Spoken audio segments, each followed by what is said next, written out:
الحمد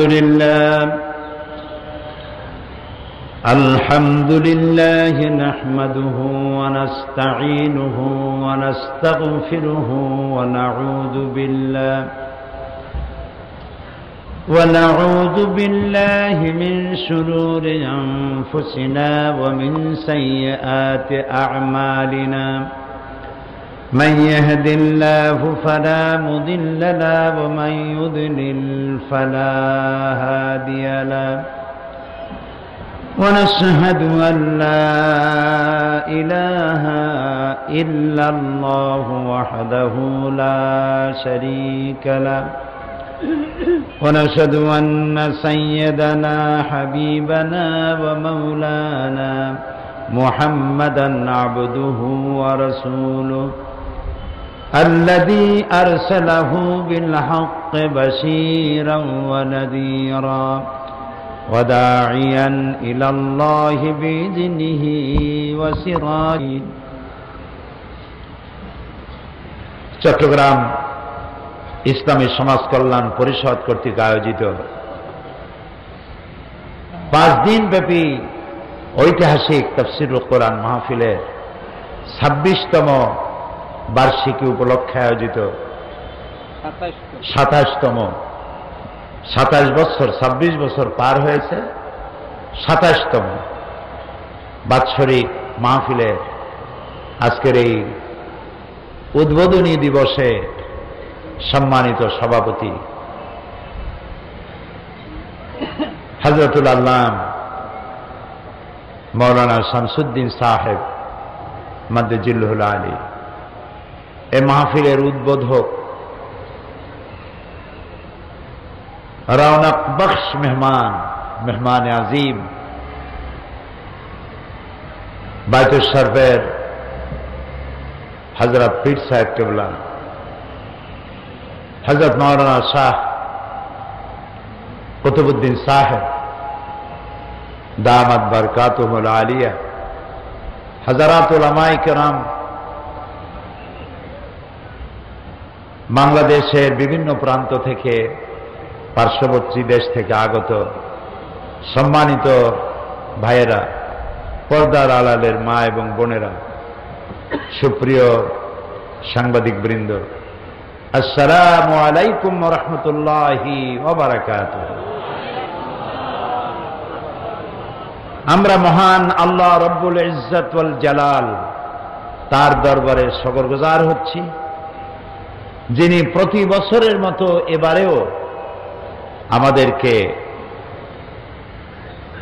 এই পবিত্র শানদার মাহফিলে উপস্থিত হওয়ার তৌফিক এনায়েত করেছেন।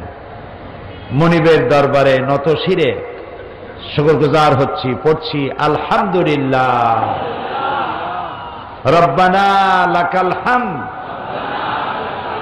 হামদান কাসীরান তাইয়্যিবান মুবারাকান ফীহি ইয়া রাব্বি লাকাল হামদু কামা ইয়ানবাগি লিজালালি ওয়াজহিকা ওয়া আযীমি সুলতানিকা। আমরা আল্লাহ তাআলার শুকরিয়া আদায় করে নিলাম। তিনি যদি দয়া করে আমাদেরকে আসতে না দিতেন, মাহফিল হতে না দিতেন, মাহফিলও হইতো না, আসতেও পারতাম না। মাহফিল ছিল ডিসেম্বরে, আসলো ফেব্রুয়ারিতে। আল্লাহ তাআলা এর মধ্যেও কোনো কল্যাণ রেখেছেন যে আমরা বুঝি না, তিনি খুব ভালো জানেন। ওয়াল্লাহু আ'লাম ওয়া আনতুম লা তা'লামুন। আল্লাহ তাআলা দয়া করে কোরআন শোনার জন্য আসার তৌফিক দিয়েছেন, এজন্য আমরা ভাগ্যবান। আর ভাগ্যবান ছাড়া কোরআনের কাছে কেউ আসতে পারে না। যাদের কিসমত ভালো, যাদের তকদির ভালো, তারাই আসতে পারে আল্লাহর কোরআন শুনতে এবং নবী করিম সাল্লাল্লাহু আলাইহি ওয়াসাল্লামের মুহাব্বত এবং তার জিকির, তার আলোচনা শোনার জন্য আসতে হলে সৌভাগ্য থাকতে হয়, কিসমত ভালো হতে হয়। তকদির ভালো না হলে এগুলি পাওয়া যায় না। এই পৃথিবীতে এখন 600 কোটির উপরে মানুষ বসবাস করছে। এই 600 কোটি মানুষের মধ্যে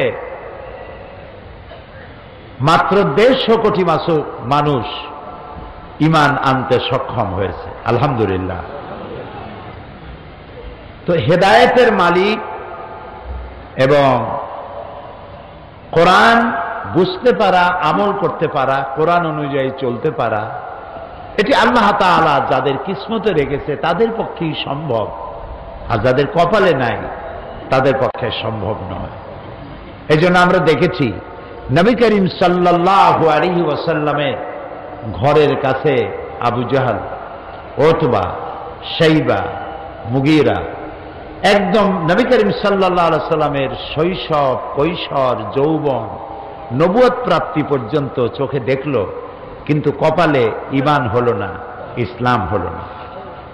আর হাজার হাজার মাইল দূর আবিসিনিয়া থেকে এলেন বেলাল হাবশি, রোম থেকে এলেন সোহাইব, হাজার হাজার মাইল দূর থেকে এসে ইসলাম নসিব হলো, জান্নাতের সার্টিফিকেট পাইলেন। সুবহানাল্লাহ। এটি তকদিরের ব্যাপার, কিসমতে না থাকলে হয় না। লাকাল হামদু বিল ঈমান ওয়ালাকাল হামদু বিল ইসলাম ওয়ালাকাল হামদু বিল কুরআন। আল্লাহ শুকর আদায় করে কি কুলাইতে পারবো? এ পৃথিবীর হাজারো লাখো কোটি জাতি, ধর্ম, বর্ণের মধ্যে আল্লাহ মুসলমানের ঘরে আমাদের পয়দা করেছেন, শুকর আদায় করি আলহামদুলিল্লাহ। অসংখ্য নবীদের মধ্যে যিনি শ্রেষ্ঠ, যিনি আশরাফুল আম্বিয়া, যিনি সাইয়্যিদুল মুরসালিন, যিনি ইমামুল মুত্তাকিন, যিনি রাহমাতুল লিল আলামিন, তার মতো বিশ্ব নবীর উম্মতের মধ্যে দয়া করে আমাদের মতো অযোগ্য, অপদার্থ, গুনাহগার, আমাদের মতো লোক আল্লাহ যে রসুলের উম্মতের মধ্যে শামিল করেছেন, বিনীতভাবে শুকর আদায় করি আলহামদুলিল্লাহ। আল্লাহ তাআলা বহু কিতাব দিয়েছেন, সেই কিতাবের মধ্যে সর্বশ্রেষ্ঠ কিতাব যেটি, সেই কোরআন আমাদের জন্য আল্লাহ তাআলা বরাদ্দ করেছেন। সুবহানাল্লাহ। জাবুর আল্লাহ নাজিল করেছেন, তাওরাত তিনি নাজিল করেছেন, ইনজিল তিনি নাজিল করেছেন, কিন্তু কোন একখানি কিতাবের আল্লাহ তাআলা দায়িত্ব নেন নাই যে আমি এটিকে হেফাজত করব। কিন্তু আপনার আমার কাছে যে কিতাব আল্লাহ দিলেন, এই কিতাব সম্পর্কে আল্লাহ তাআলা বলেছেন এটা হেফাজতের দায়িত্ব আমি নিয়ে নিলাম। সুবহানাল্লাহ। এটা এই জন্য যে অন্য অন্য নবীদের উপরে কিতাব আসছে, শরীয়ত পূর্ণ হয় নাই, সেই জন্য আল্লাহ তাআলা ওটাকে ইনকমপ্লিট, নবী আরো আসবে, শরীয়ত পূর্ণ করা হয় নাই, নবী আরো আসবে, শরীয়ত ইনকমপ্লিট থেকে গেছে। আপনার আমার নবী বিশ্ব নবী মুহাম্মদ রাসূলুল্লাহ প্রাণ ভরে বলেন সাল্লাল্লাহু আলাইহি ওয়াসাল্লাম, তারপরে আর কোন নবী আসবে না। লা নবিয়্যা বা'দি ওয়ালা রাসূলা, আমার পরে নবীও আসবে না, রাসূলও আসবে না, তিনি শেষ। আর তার কাছে যে কিতাব আসছে এই কিতাবও শেষ, আখেরি কালাম।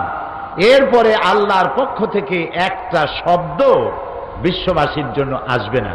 এখন আল্লাহ যদি এই কিতাবের হেফাজতের দায়িত্ব না নেন, তাহলে তো দুনিয়া চলবে না, নবীও আসবে না, কিতাবও থাকবে না। তো এই জন্য আল্লাহ তাআলা ইসলামের মধ্য দিয়ে বিশ্ববাসীকে যত নিয়ামত দিয়েছেন, তার মধ্যে দুইটি নিয়ামত শ্রেষ্ঠ। কয়টি নিয়ামত? দুইটি নিয়ামত শ্রেষ্ঠ। একটা হলো নবুয়ত, আরেকটি হচ্ছে কিতাব। এই দুটোর কম্বিনেশন যদি না থাকতো, সর্বনাশ হয়ে যেত। যদি শুধু কিতাব আসতো আর নবী আল্লাহ না দিতেন, তাহলে মাঝিহারা নৌকার মতো আরোহীরা সমুদ্রে ডুবে মরত। বুঝতে পারেন কথা? আর নবী আসছে, কিতাব নাই, তাহলে উম্মতেরা নবীরই আল্লাহ বানাই ফেলাইত। বানাইছে না ঈসা আলাইহিস সালাম রে? কথা বলেন না কেন? সুতরাং দুটির কম্বিনেশন থাকতে হবে। সেই জন্য আল্লাহর কত দয়া, কিতাবও দিয়েছেন, নবীও দিয়েছেন। কেন দিলেন সেই কথাটাই বলবো ইনশাআল্লাহ। বলি ইনশাআল্লাহ। তবে আগে বলে নেই, আমি তো জানি যে আমি কি, ইলেম, আমল, আখলাক সত্তা থেকে শূন্য, আল্লাহর এক নগণ্য ছোট্ট গোলাম। তিনি যদি দয়া করে কিছু বলতে দেন তাহলেই বলতে পারবো।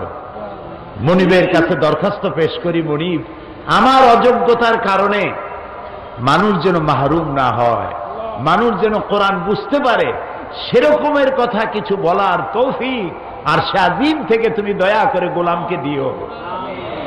সুবহানাকা লা ইলমা লানা ইল্লা মা আল্লামতানা। আল্লাহর কাছে বিনীতভাবে সাহায্য চাই যেন তিনি আমাদেরকে কথাগুলি বোঝার তৌফিক দেন। আমি চিন্তা করেছি একটি বিষয় আমি আলোচনা করব আপনাদের সামনে। বিষয়টি হলো, গোটা পৃথিবী জুড়ে যারা পৃথিবীতে শান্তি দিল, যারা পৃথিবীতে শান্তি আনলো, যারা মানবতার কল্যাণ করলো, যারা সভ্যতার বিকাশ ঘটালো, যারা সাদা এবং কালো মানুষের ব্যবধান দূর করলো, যারা নারীর অধিকার প্রতিষ্ঠা করলো, যারা শ্রমিকের অধিকার প্রতিষ্ঠা করলো, যারা সন্ত্রাস দূর করলো, যারা পৃথিবীকে মানুষের বসবাস উপযোগী একটি সুন্দর বিশ্ব উপহার দিল, সেই মুসলমানরা আজকে সন্ত্রাসী নামে অভিহিত হচ্ছে। সেই মুসলমানরাই আজ সন্ত্রাসী। সেই ইসলাম আজ পৃথিবীতে সন্ত্রাসী ধর্ম। এরা ফান্ডামেন্টালিস্ট, এরা মৌলবাদী, এরা অসহিষ্ণু, এরা অগণতান্ত্রিক, এরা মানবতা বিরোধী। সব বদনাম আজ মুসলমানদের উপরে। আমার মনে হয়, আমি তো লেখাপড়া খুব কম জানি, আর দুনিয়া সম্পর্কে ধারণাও খুব কম, বেশি ধারণা রাখি না ছোট মানুষ হিসেবে। আমি যতটুকুন পড়েছি আর জেনেছি, পৃথিবীকে যতটুকুন দেখেছি, তাতে আমার কাছে মনে হয়েছে পৃথিবীর মুসলমানেরা এত বড় বহুমুখী ষড়যন্ত্রের মুখোমুখি কোনো দিন হয় নাই বর্তমানে যা হয়েছে। সেই জন্য আমি চিন্তা করেছি যে আমার ইসলাম কি, মুসলমান কি, এই জিনিসটা নতুন করে আমাদেরকে উপলব্ধি করতে হবে। মানুষকে বুঝতে হবে আমার দিন কি, আমরা কারা, এর ব্যাখ্যাটা আসা প্রয়োজন। সেজন্য আমি বেছে নিয়েছি সূরা আলে ইমরানের 19 এবং 20 নম্বর আয়াত আমি আপনাদের সামনে তেলাওয়াত করব আর আলোচনা করতে চেষ্টা করব, যাতে করে আল্লাহ তাআলা এই আলোচনা একটা বরকতপূর্ণ আলোচনা করেন। এবং যেহেতু আমি এই বিষয়টা বেছেছি এই কারণে, চট্টগ্রাম তাফসিরের মাহফিল বাংলাদেশের সেরা তাফসিরের মাহফিল, এবং জামে আল আজহারের ওস্তাদ, কুয়েত, কাতার, বিভিন্ন জায়গার বড় বড় ওস্তাদের এখানে এসেছেন এবং তারা এই মঞ্চে বক্তব্য রেখেছেন এই কথা বলে যে কোরআন শরীফের এত বড় তাফসিরের মাহফিল পৃথিবীতে কোথাও হয় না। এই মাহফিলের ক্যাসেট যায় না। পৃথিবীতে এমন কোন দেশ নাই যেখানে বাংলাদেশি মুসলমান আছে আর চট্টগ্রাম তাফসির মাহফিলের ক্যাসেট যায় নাই। পৃথিবীতে এমন কোন ভূখণ্ড আছে বলে আমার জানা নেই। আলহামদুলিল্লাহ, রব্বানা কারীম, রব্বানা লাকাল হামদ। সুতরাং বিষয়টি খুবই গুরুত্বপূর্ণ। এই গুরুত্বপূর্ণ বিষয়টি আমাদেরকে অনুধাবন করতে হবে।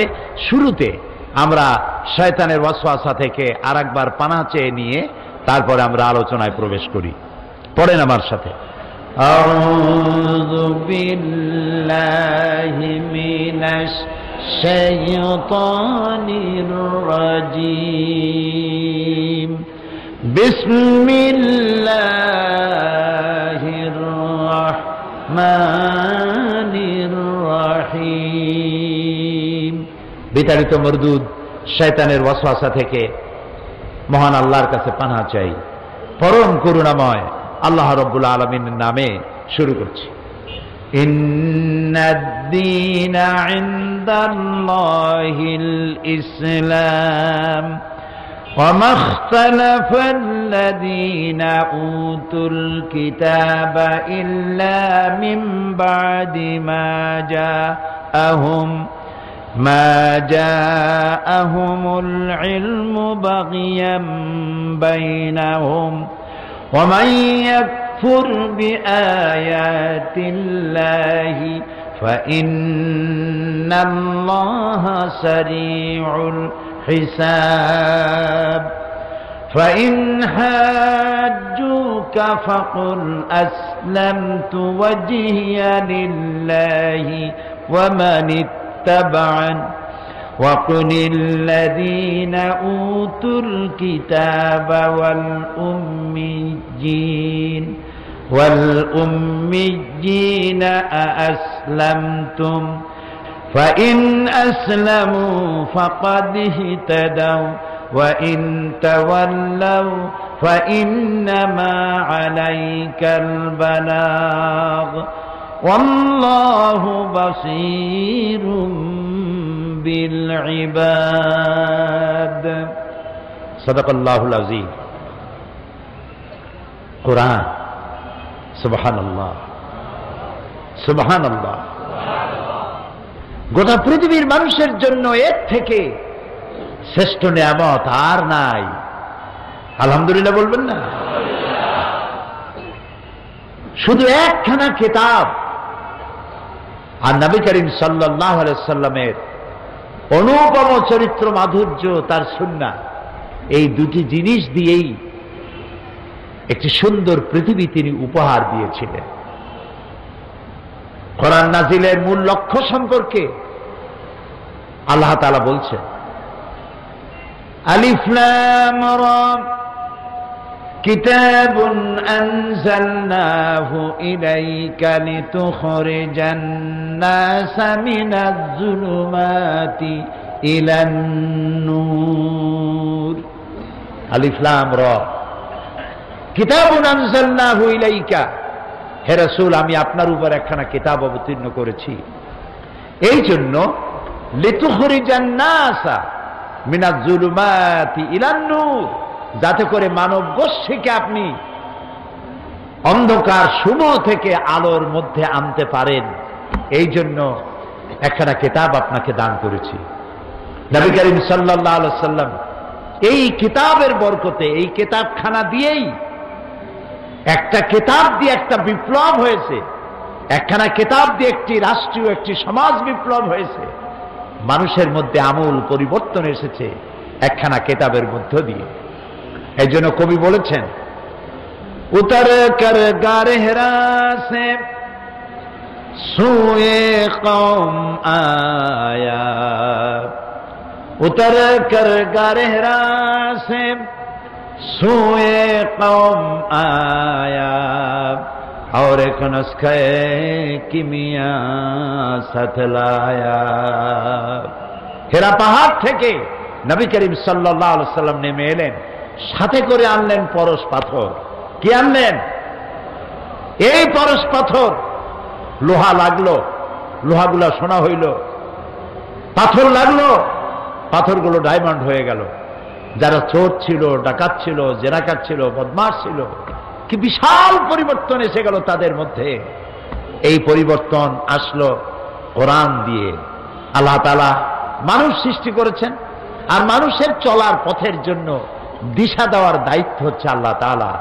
দিশা দেওয়ার দায়িত্ব কার? এ সৃষ্টি করেছেন কে? আপনার আমার স্রষ্টা কে? আকাশের মালিক কে? জমিনের মালিক কে? সব কিছুর মালিক কে? তিনি সৃষ্টি করেছেন, আর সৃষ্টি করে তিনি একটা আইন দিয়েছেন, বিধান দিয়েছেন। সে আইনটা এবং বিধানটা কি, সেটাই আল্লাহ তাআলা বলছেন, ইন্নাদ-দীনা ইনদাল্লাহিল ইসলাম। নিঃসন্দেহে মানুষের জন্য জীবন ব্যবস্থা হিসেবে আল্লাহ তাআলা ইসলামকেই একমাত্র পছন্দ করেছেন। জীবন ব্যবস্থা হিসেবে আল্লাহ মানুষকে যে জীবন ব্যবস্থা দিয়েছেন, বিধান দিয়েছেন, এটার নাম হলো ইসলাম। ওমাখতালাফাল্লাযীনা উতুল কিতাবা ইল্লা মিন বাদি মা জাআহুমুল ইলমু বাগিয়াম বাইনাহুম, যাদের আল্লাহর পক্ষ থেকে কিতাব দেওয়া হয়েছিল, তারা এই জীবন থেকে বিচ্যুত হয়ে পরস্পরের প্রতি নিজেদের প্রভাব বিস্তার করার জন্য হিংসার বশবর্তী হয়ে বিভিন্ন দলে উপদলে তারা বিভক্ত হয়ে পড়েছিল। ওমাই ইয়াকফুর বিআয়াতিল্লাহি ফাইন্নাল্লাহা সারিউল হিসাব। আর আল্লাহ তাআলা বলছেন, যারা আমার দেওয়া আয়াত নাযিল করার পর, আমার কিতাব পাওয়ার পর, কিতাবের জ্ঞান পাওয়ার পর যারা এর সাথে অবাধ্য হয়েছে, তাদের দ্রুত হিসাব নেওয়ার জন্য আল্লাহ যথেষ্ট। আল্লাহ তাআলা বলছেন, যদি এসব মানুষ তোমার সাথে ব্যাপারে কোনো বিতর্কে লিপ্ত হয়, তাহলে তুমি তাদের বলে দাও, আমি এবং আমার অনুসারীরা আল্লাহর প্রতি আত্মসমর্পণ করেছি, আমরা আত্মসমর্পণ করেছি। আসলামতু ফাইন আসলামু ফাকাদ ইহতাদাও। যদি তোমরা আনুগত্য করে থাকো, তাহলে তো তোমরা অবশ্যই হেদায়েত প্রাপ্ত হবে। আর ওয়াইন তাওয়াল্লাউ ফাইন্নামা আলাইকাল বালাগ। আর যদি তারা অবাধ্য হয়, এর থেকে ফিরে যায়, তাহলে আমাকে শুধু প্রচারের দায়িত্বই দেওয়া হয়েছে। আল্লাহ তাআলা বলছেন, হে নবী বলেন, আপনাকে শুধু প্রচারের দায়িত্ব দেওয়া হয়েছে, আপনি প্রচার করুন। আল্লাহু বাসীরুম বিল ইবাদ। আর আল্লাহ তাআলা তিনি তার বান্দাদের অবস্থা সম্পর্কে তিনি পর্যবেক্ষণ করছেন, তিনি দেখবেন তার বান্দারা কে কি করছে। প্রিয় ভাই সব, আল্লাহ তাআলা তিনি মানুষের জন্য বিধান দিয়েছেন। এই বিধান দুই রকমের। আল্লাহর বিধান, আল্লাহর আইন দুই রকমের। কয় রকমের আইন বলুন তো? দুই রকম। একটা আইন হচ্ছে প্রকৃতির জন্য, আর একটা আইন হলো মানুষের জন্য। প্রকৃতির উপরে যে আইনটা, এটাকে বলা হয় কানুনে ফিতরত। ইংরেজিতে বলা হয় ল অব নেচার, বাংলায় বলা হয় প্রকৃতির আইন। আর একটা আইনকে আরবিতে বলা হয় তাশরিঈ, শরীয়ত, আল্লাহ কর্তৃক অবধারিত আইন। খুব লক্ষ্য করবেন, বিষয়টা একটু কঠিন, কিন্তু সহজ করতে চেষ্টা করব ইনশাআল্লাহ। বলি আমরা ইনশাআল্লাহ। তো আল্লাহর আইন আমি বলেছিলাম প্রথমে কয় প্রকার? দুই প্রকার। একটা হলো প্রকৃতির জন্য, আর একটা হলো মানুষ আর জিনের জন্য। প্রকৃতির জন্য যে আইন, এই আইন মানতে প্রকৃতি বাধ্য, সে আইন তাদের মানতে হবে। যেমন চন্দ্র, সূর্য, গ্রহ, নক্ষত্র, পাহাড় পর্বত, কীট পতঙ্গ, নদ নদী, গাছপালা, তরুলতা, সব আল্লাহর আইন মানতে বলে বাধ্য। আল্লাহ তাআলা বলছেন, আফাগায়রা দীনিল্লাহি ইয়াবগুন ওয়ালাহু আসলামা মান ফিস সামাওয়াতি ওয়াল আরদি তাওআন ওয়া কারহা। আফাগায়রা দীনিল্লাহি ইয়াবগুন, তোমরা কি আল্লাহর দেওয়া জীবন ব্যবস্থা ছেড়ে দিয়ে অন্য কোন জীবন ব্যবস্থা তালাশ করো? ওয়ালাহু আসলামা মান ফিস সামাওয়াতি ওয়াল আরদ, যা কিছু আছে আকাশে, যা কিছু আছে জমিনে, এ সব কিছু আমার সামনে আনুগত্যের মস্তক অবনত করে দিয়েছে, ইচ্ছায় হোক অনিচ্ছায় হোক। আল্লাহর আইন তারা মানতে বাধ্য। যেমন এখন বাংলাদেশে দিন না রাত? রাত। সূর্যের এটা মজাল নাই, সূর্যের এই ক্ষমতাই নাই। এখন বাংলাদেশে সে উদিত হয়। এখন সূর্য উদিত হয়েছে আমেরিকায়। বেলা যখন 12টা যা বাজবে, তখন রাত আসতে পারবে না। রাত দুপুরের সময় সূর্য আসতে পারবে না। কে নিয়ন্ত্রণ করে বলেন? আল্লাহ রাব্বুল আলামিন বলেন, লাশ-শামসু ইয়ানবাগী লাহা আন তুদরিকাল কমারা ওয়ালাল লাইলু সাবিকুন নাহার ওয়া কুল্লুন ফী ফালাকি ইয়াসবাহুন। লাশ-শামসু ইয়ানবাগী লাহা আন তুদরিকাল কমার, সূর্যের এই ক্ষমতা নাই যে চন্দ্রকে অতিক্রম করে, চন্দ্রের ক্ষমতা নাই সূর্যের সাথে ধাক্কা লাগে। রাত দিনের মধ্যে প্রবেশ করতে পারবে না, দিন রাতের মধ্যে প্রবেশ করতে পারবে না। ওয়া কুল্লুন ফি ফালাকি ইয়াসবাহুন, যা আছে মহাশূন্যে সব ঘুরছে। চাঁদ ঘোরে, সূর্য ঘোরে, তারকা ঘোরে, পৃথিবী ঘোরে, যা আছে মহাশূন্যে সব কি করতেছে বলেন? সব ঘুরতেছে, ঘূর্ণয়মান, সব গতিশীল।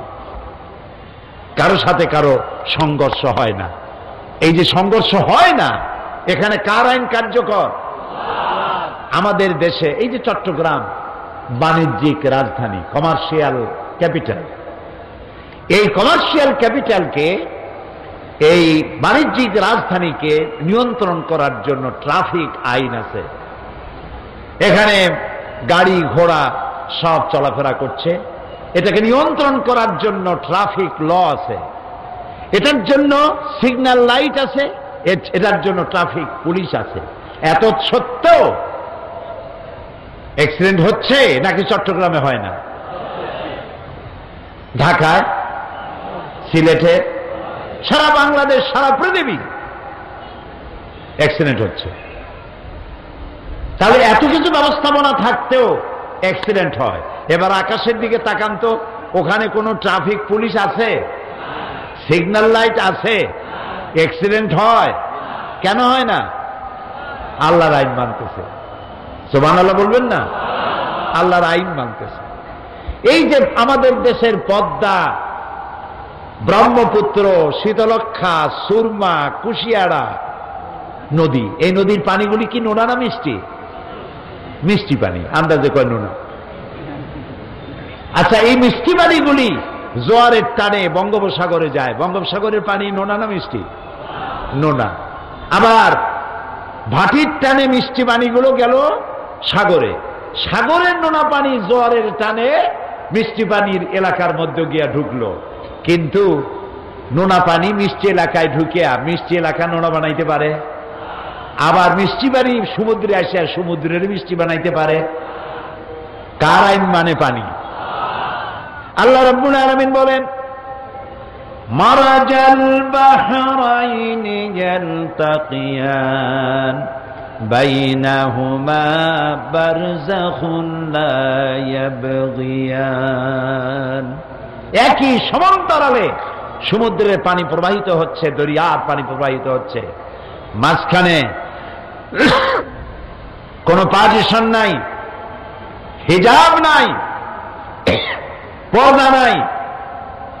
নোনা পানির এলাকা মিষ্টি হচ্ছে না, মিষ্টি পানির এলাকা নোনা হচ্ছে না। কার আইন মানে? একই মাটির ফসফরাস, একই মাটির উপাদান, একই সূর্যের আলো, একই বাতাস, একই অক্সিজেন, একই উপাদান দিয়া পাশাপাশি তাল গাছ, নারকেল গাছ, কলা গাছ, সুপারি গাছ, আম গাছ, লিচু গাছ দাঁড়িয়ে আছে পাশাপাশি। সুপারি গাছে আম হলো না, খেজুর গাছে কমলা হলো না, ডালিম গাছে ডালিম গাছে লিচু হলো না, আম গাছে কাঁঠাল হলো না।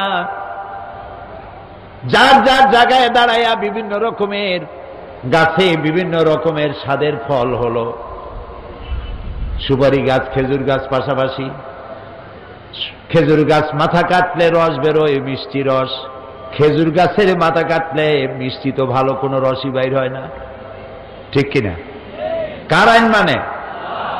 আল্লাহ রাব্বুল আলামিন বলেন, ওয়ালান তাজিদা লিসুন্নাতিল্লাহি তাহওয়িলা, ওয়ালান তাজিদা লিসুন্নাতিল্লাহি তাবদীলা। আমার প্রকৃতির আইন, কানুনে ফিতরতের ভেতরে কোনো পরিবর্তন তোমরা দেখতে পাবে না। এখানে আল্লাহ তাআলার যে আইন, সে আইন অনুযায়ী আল্লাহ তাআলা পরিচালিত হচ্ছে গোটা বিশ্ব চরাচর। কোনো পরিবর্তন এখানে নাই। সুতরাং এই আইন হলো প্রকৃতির জন্য, সে আইন তারা মানতে বাধ্য, তারা আইন অমান্য করে না। কিন্তু মানুষকে আল্লাহ আইন মানতে, ওরা আইন মানতে বাধ্য, কিন্তু মানুষকে আল্লাহ তাআলা আইন মানতে বাধ্য করেন নাই। সুবহানাল্লাহ বলেন। গোটা বিশ্ব আল্লাহর আইন মানবে। চন্দ্র কোনদিন আল্লাহর হুকুম ছাড়া, সূর্য আল্লাহর হুকুম ছাড়া কোনোদিন পশ্চিম দিক থেকে উদিত হবে না কিয়ামতের আগে। এটা ঠিক কিনা? সুতরাং এই আইনগুলি তাদের উপরে অবধারিত, সেই অবধারিত আইনগুলি তারা মেনে চলছে সঠিকভাবে। কিন্তু এইভাবে করে আল্লাহ তাআলা মানুষকে আইন মানতে বাধ্য করেন নাই। কেন? আল্লাহ তাআলা বলছেন, আমি মানুষকে আইন মানার জন্য বাধ্য করি নাই, কারণ হলো ওয়ালাকাদ কাররামনা বানি আদম, আদম সন্তানকে আমি মর্যাদা দিয়েছি, সম্মানিত করেছি। সমস্ত সৃষ্টির ভিতরে সেরা সৃষ্টি কে? তা আমরা জানি না। মানুষ। এই যে বলে 18,000 মখলুকাত, বলে না মানুষে? এটা একটা ভুল কথা। কে গুনছে 18,000 মখলুকাত? বলে 130 ফরজ। পাইছে কোথায় 130 ফরজ? এগুলি ভুল কথা। মখলুকাত কত, আল্লাহ কত সৃষ্টি করেছেন, পৃথিবীর সমস্ত বিজ্ঞানীরা আজও গুণে শেষ করতে পারে নাই। সমুদ্রের বেলাভূমিতে বালুকণা কেউ যদি গুণা শেষও করতে পারে, আল্লাহর সৃষ্টি কত তা গুণে শেষ করা যাবে না। সমস্ত সৃষ্টির ভিতরে আল্লাহ তাআলা শ্রেষ্ঠ সৃষ্টি বানাইছে কারে? বলে আপনারা সৃষ্টির সেরা হইলেন কোন দিক থেকে? কিসের বিচারে, কোন কম্পিটিশনে আপনারা ফার্স্ট হইয়া আপনারা সেরা বলে নির্বাচিত হলেন? যদি দৌড়াবার দিক থেকে প্রতিযোগিতা, বলেন তো দেখি। মাশাআল্লাহ, যারা বুঝেছেন তারা বলেছেন। আবার যারা বোঝে না, আমি একথা মনে করি না যে এই মাহফিলে যারা আসছে তারা বোঝে না। বোঝে, কিন্তু একটু বুদ্ধি শুদ্ধি ভালো রাখে। তারা একটু, যারা বেশি বোঝেন বলে ফেলেছেন, আর যারা তার থেকে বেশি বোঝেন তারা মনে করেছেন কোন জবাব দিয়ে কোন জ্বালা, তার থেকে চুপ করে থাকাই বেটার। মানুষকে আল্লাহ তাআলা জ্ঞানের জন্য শ্রেষ্ঠ করেছেন। সুবহানাল্লাহ। আপনি কি লক্ষ্য করেছেন, গাভীর পেট থেকে বাচ্চাটা পড়লো, ছাগলের পেট থেকে বাচ্চাটা পড়লো, পড়িয়া দাঁড়ায়, দাঁড়ায় পড়ে যায়, দাঁড়ায় পড়ে যায়, এরপরে দৌড় মারে। সুবহানাল্লাহ। কিন্তু একটা মানুষের বাচ্চা, ওর দাঁড়াইতে দৌড়াইতে কয় বছর সময় লাগে। খুলিকাল ইনসানু দাঈফা, আল্লাহ তাআলা বলেছেন মানুষকে আমি বানাইছি একদম দুর্বল করে। সুবহানাল্লাহ। কি দুর্বল! কান্দা ছাড়া ভাষা নাই, পেশাব পায়খানায় পড়ে থাকে, মা সাফ না করলে তার কোন উপায় থাকে না। এই মানুষ সৃষ্টির সেরা কেমনে হইল? আল্লাহ তার জ্ঞান দিল, এমন জ্ঞান দিল যে জ্ঞান দিয়ে সে গাড়ি আবিষ্কার করলো। গাড়ি আবিষ্কার করিয়া সে এখন চিতাবাগরে পাশে ফালায় থুইয়া মারলো দৌড়। 150-200 মাইল স্পিডে চলছে। জাপান ট্রেন আবিষ্কার করেছে 350 থেকে 400 কিলোমিটার বেগে দৌড়ায় পার আওয়ার। চিন্তা করছেন? এখন বাঘ কোথায় পড়ে রয়েছে দেখেন। এগুলো দেখবেন, দেখলে জ্ঞান আরো বাড়বে। টেলিভিশনে খালি ওই কোথাকার আইডল নাকি একটা হয়েছে ইন্ডিয়ায়, কতগুলা ওপেন কনসার্ট। কি ওপেন কনসার্ট? মাথায় কতগুলো চুল, এদিকে ভালা একবার, ওদিকে ভালা একবার, 3টা সিক দেয়, 2টা লাভ দেয়, আর মানুষ অস্থির হয়ে যায়। কি সর্বনাশ! কি দেখিলাম মায়ের, কপাল পোড়া যত। টেলিভিশনের ভিতরে ন্যাশনাল জিওগ্রাফি দেখেন, ডিসকভারি দেখেন, এনিম্যাল প্ল্যানেট দেখেন, সেজদা দিতে ইচ্ছা করবে আল্লাহরে। কি সব প্রাণী তিনি বানাইছেন, সুবহানাল্লাহ। এবং প্রত্যেককে সৃষ্টি করে তার আবার আহার যোগাবার জন্য তার ব্যবস্থা করে দিয়েছেন। খাবে কেমনে সে কায়দাটাও করে দিয়েছেন। এক রকমের জীব দেখলাম, এতটুকুন লম্বা, সে তার শিকার ধরবে, ফড়িং জাতীয়। ফড়িং এর কাছে দেখলে ফড়িংকে আর বসে থাকবে, সে তো উড়ে যাবে। সেই জন্য সে দূরে থাকে। দূরে থেকে ফড়িংটা ধরার জন্য নিজের জিহ্বাটা ফিকে মারে। জিহ্বায় এমন আটা, ফড়িংটার দূরের থেকে ধরে এনে গিলে খাই ফেলে দেয়। পানির ভিতরে এক প্রকারের মাছ দেখলাম, সেই মাছগুলির তাকে যখন খাইতে আসে অন্য মাছেরা, কিলিং ফর লিভিং, ও বাঁচার জন্য হত্যা করে, বাঁচার জন্য খায়। যখন সে অন্য কিছু একটা তারে খাইতে আসছে, তখন তার পিছনের দরজা দিয়া এক প্রকারের কিছু একটা ছেড়ে দেয়, দিলে পরে আশেপাশের পানিগুলো ইলেকট্রিফাইড হয়ে যায়, পরে যে আক্রমণ করতে আসে সে ওই বিদ্যুতাহত হয়ে সে ফিরে চলে যায়, ওরে ধরতে পারে না, অথবা পানিগুলি কালো হয়ে যায়, ওরে দেখতে পারে না, সে আত্মগোপন করে চলে যায়। এই আত্মরক্ষার জ্ঞানও আল্লাহ তাআলা ওকে দান করেছেন। তা আমরা দৌড়ের দিক থেকে জ্ঞানের কারণে চিতাবাঘের পাশে ফেলায় দিলাম, প্লেন আবিষ্কার করে পাখির সাথে উড়লো, চট্টগ্রাম থেকে ডানা মেলল বিমান। কোথার পাখি কোথায়, ও উড়ে বাঁশখালী যাওয়ার আগে আমি জেদ্দা গিয়ে নামলাম। ঠিক কিনা? ঠিক কিনা? পানির ভিতরে মাছেরা সাঁতরায়, স্পিড বোট তৈরি করে মাছের ভালায় থুয়া কোথার থেকে কোথায় গেলাম। তিমি মাছটাকে পানির মধ্যে, সমুদ্রের মধ্যে সাবমেরিন আবিষ্কার করে এই মানুষ সাবমেরিনে মাছে ভালায় থুয়া প্রশান্ত মহাসাগরের মধ্য দিয়া আটলান্টিকের ভেতরে সমুদ্র উতাল পাতাল করে দিয়ে এক প্রান্ত থেকে আর এক প্রান্তে চলে যায়।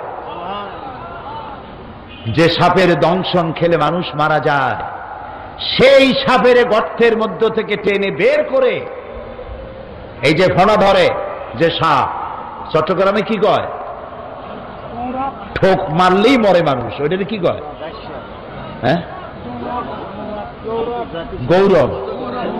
হ্যাঁ, নোংরা। আচ্ছা, আপনি বোঝেন, আমি বুঝলাম না, আপনারা বুঝলে হইল। জি, এই যে সাপ বইপত্রে লেখে কেউটে সাপ বা পদ্ম গোখরো, গোখরো সাপ বলে, হ্যাঁ, আপনারা বুঝলেই হইল। এই মারাত্মক সাপ যাতে এমনি মারলেই জীবন চলে যায়, সেই সাপগুলি গর্তের ভেতর থেকে টেনে এনে তার 20 দাঁত ভাঙ্গিয়া বাজারে নিয়ে ডুগডুগি বাজায়, তারপরে ঘোড়া ধরে খেলা দেখাইয়া বদ্দার হাটের বড় বড় গরুর গোস্ত কিনিয়া ভুনা করিয়া মজার খাওয়া খায়, লোটটা ফিস দিয়া খাসিয়া দিয়ে রান্না করে খায়। এটা কি দিয়ে করলো? কি দিয়া করছে? বুদ্ধি দিয়ে। বুদ্ধির কারণেই আল্লাহ তাআলা বলেছেন, আইন তোমার উপরে আমি বাধ্যতামূলক করলাম না। সুবহানাল্লাহ বলবেন না? আমি তোমারে বাধ্য করলাম না। আল্লাহ তাআলা বলছেন, ফামান শাআ ফালিউমিন ওমান শাআ ফালিয়াকফুর। সুবহানাল্লাহ কোন আগেই, ও বান্দা, তুমি ইচ্ছে করলে আমার উপরে ঈমান আনতেও পারো, আমার বাধ্য, আমার আনুগত্য করতেও পারো, আর ইচ্ছে করলে আমার অবাধ্য হতে পারো। আমি তোমার ইখতিয়ার দিলাম। দুনিয়ায় কোন সৃষ্টিকে আমি ইখতিয়ার দেই নাই, আমার হুকুম মানতেই হবে। তুমি কেবলমাত্র মানুষ, আমি তোমারে এইটা দিয়ে দিলাম। ইচ্ছে করলে মানতে পারো, ঈমান আনতে পারো, ইচ্ছে করলে কুফরিও করতে পারো, তবে আমি দুইটা পথ দেখায় দিলাম। কাত্তাবাইয়ানার রুশদু মিনাল গাই, হক এবং বাতিলকে আলাদা করে দেখালাম, ডান পথ দেখালাম আর বাম পথ দেখায় দিলাম। পথ কয়টা? দুইটা। এদিকে ডান, এই ডান দিকের নেতৃত্ব দিয়েছে নবীরা। নবীদের পথ ধরে যদি চলো, নবীরা তোমাদের নেতৃত্ব দিয়ে নিয়ে যাবে কোথায়? বলেন সবাই, জান্নাতে। আরেকটা আছে আসহাবুস শিমাল, এটা বাম দিক, বামপন্থী। এটা কি পন্থী? এর নেতা হলো শয়তান। বামপন্থীদের নেতা কে? চিল্লায় বলে। আমার দেশের কিছু মুসলমান কপাল পোড়া। কি পোড়া? জোরে কর। কপাল পোড়া। নিজেদের পরিচয় দেয় বামপন্থী। কত বড় কপাল পোড়া! এদের নেতা হলো শয়তান। এদের নেতা কে?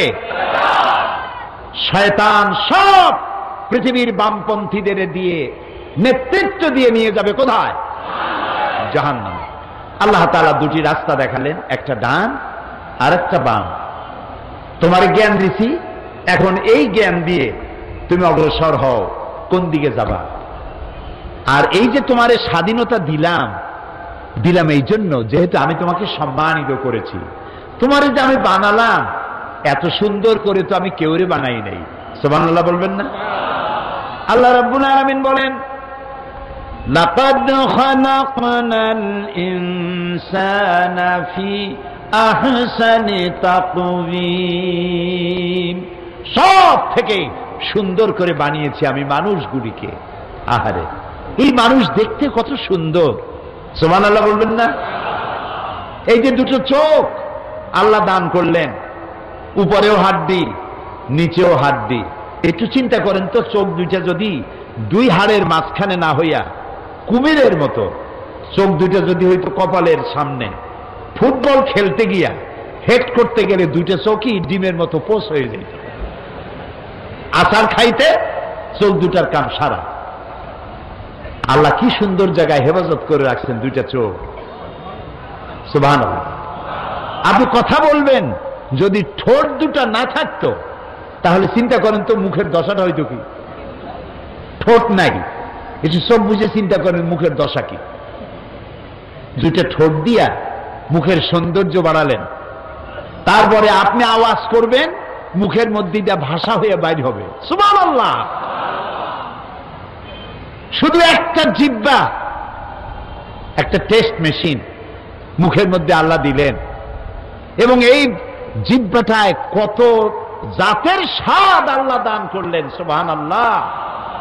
লট্টা ফিশের মজা আর রূপচান্দার মজা একরকম, কোরাল মাছের মজা আর শুটকি মাছের মজা একরকম, রসগোল্লার মজা আর চানাচুরের মজা একরকম, পালং শাক আর পুঁই শাক একরকম। একটা জিহ্বা, কত মজা। সুবহানাল্লাহ। এবং এই জিহ্বাটারে আল্লাহ এত নরম বানালেন, একটা চুল পড়লেও টের পাওয়া যায়, ঠিক না? একটা শক্ত রগও নাই, হাড্ডি তো নাই। জীবনের প্রথম যখন আমি পার্লামেন্টে গেলাম 1996-তে, প্রথম নতুন মেহমান আমি পার্লামেন্টে, দুই দলে বাঁধলো ঝগড়া, বোঝেন তো? স্পিকার হিমশিম খেয়ে গেছেন, হুমায়ুন হোসেন চৌধুরী সাহেব ইন্তেকাল করেছেন, আল্লাহ তার প্রতি রহম করুক। আমি নতুন মানুষ তো, আমিও অবাক হয়ে গেলাম যে এইরকম লাগে নাকি পার্লামেন্টে, আইলাম কই। আমি একটা ছোট্ট চিঠি লিখলাম স্পিকার সাহেবকে, আপনি যদি অনুগ্রহ করে আমাকে ফ্লোর দেন, আমি চেষ্টা করতাম পরিস্থিতি কুল ডাউন করতে। উনি চিঠিটা পাইয়া খুব খুশি হইলেন, উনি আমার নাম ঘোষণা করলেন, আর আল্লাহর কি মেহেরবানি, দুদিকের লোকেরাই বসে পড়ল। আমি আলোচনা করতে গিয়ে বললাম, মাননীয় স্পিকার, আমরা জানি আল্লাহ তাআলা আমাদেরকে একটা জিহ্বা দিচ্ছেন, খুব নরম, ভেরি সফট, এত সফট চুল পড়লেও টের পাওয়া যায়, একটা শক্ত রগ নাই, হাড্ডি নাই। আল্লাহ তাআলা জিহ্বাকে এত নরম করেছেন এই জন্য যাতে করে মানুষ নরম নরম কথা বলে। কিন্তু আমি পার্লামেন্টে ঢুকে দেখলাম, পার্লামেন্টে যারা আসছেন অধিকাংশ লোকেরাই এই নরম জিহ্বাটা দিয়া কুড়ালের কাম করে।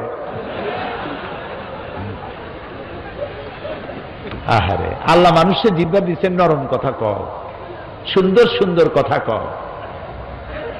কিছু নেতা নেত্রী আছে, হায় রে আল্লাহ, জিহ্বা এত খারাপ। আমি বলি, যদি জিহ্বাই হয় এরকম, আর শত্রু লাগবে না, একখান জিহ্বাই যথেষ্ট। ভালো কথা কইতেই জানে না, আল্লাহ রহম করুক, বলি আমিন। আল্লাহ রাব্বুল আলামিন ঠোঁট দিলেন, জিহ্বা দিলেন, এই জিহ্বাটা নরম, আর তার চতুর্দিকে আবার শত্রু। চেনেন সেই শত্রুগুলা? কন্ত কি? দাঁত। কয়খান? 32টা শত্রুর মধ্যে একটা নরম জিহ্বা। এই জিহ্বাটা এই 32টা শত্রুর প্রতি এত দয়াটা, কোন দাঁতের মধ্যে একটা কিছু যদি ঢোকে, জিহ্বা সারাক্ষণ চেষ্টা করে গুতায় বাইর করার জন্য। মুসলমানকে এরকম হইতে হবে। দুশ্মন সারা পৃথিবীব্যাপী আপনি নরম কথা দিয়া, বুদ্ধি দিয়া, কৌশল দিয়ে মানুষগুলো ইসলামের গোলাম বানায় ফেলবে।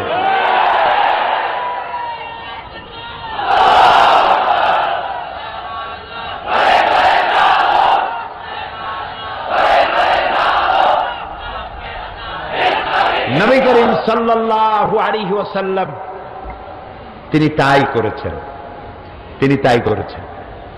আচ্ছা, ও কথায় পরে আসতেছি। আল্লাহ তাআলা বলছেন, যে আমি মানুষকে খুব সুন্দর করে বানাইছি। কত সুন্দর সেসব বয়ান এই তাফসীর মাহফিলে বহুত দিয়েছি, অনেক করেছি।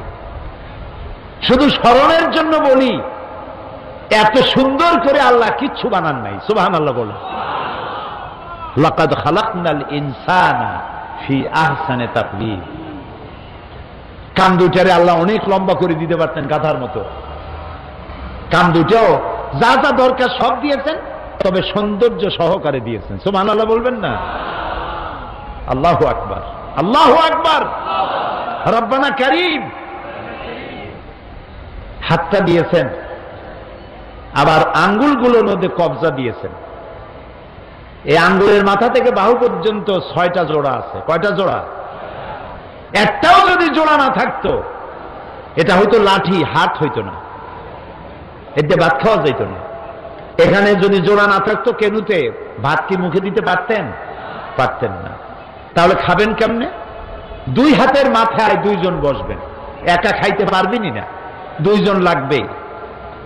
আঙ্গুলগুলোতে কবজা নাই, কবজা বোঝেন তো? গিরা নাই।